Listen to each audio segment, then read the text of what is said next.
Matapos i-anunsyo ni Pangulong Ferdinand Bongbong Marcos Jr. sa kanyang ikatlong State of the Nation Address o SONA na nakatakdang ipagbawal sa bansa ang Pogo bago matapos ang taong kasalukuyan.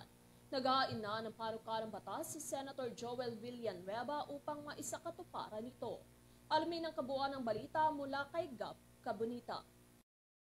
Inihain ni Senator Joel Villanueva ang Senate Bill 2752 o ang panukalang Anti-Pogo Act alinsunod sa direktiba ni Pangulong Ferdinand Marcos Jr. na ipagbawal ang lahat ng Philippine Offshore Gaming Operators o POGO sa bansa. Nakasaad sa iminungkahing panukala ang pagbawi at pagkansela sa lahat ng operasyon na may kinalaman sa POGO. Una na itong inilabas ng Philippine Amusement and Gaming Corporation o PAGCOR kasama ang iba pang ahensya sa pagsulong ng pamumuhunan na may kapangyarihang mag-issue ng mga naturang lisensya.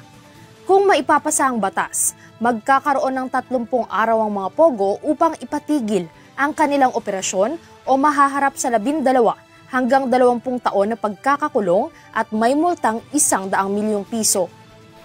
Ayon sa PAGCOR, 40,000 manggagawa ang maaapektuhan ng POGO ban, na katumbas ng 40 bilyong pisong kita.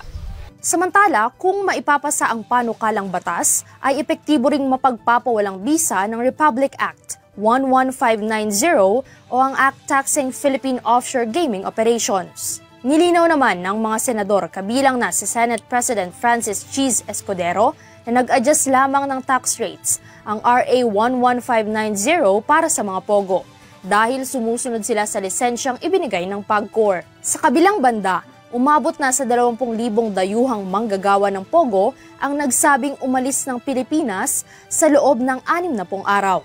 Matatanda ang inanunsyo ng Pangulo ang total ban ng POGO sa kanyang ikatlong State of the Nation Address o SONA noong Hulyo 22.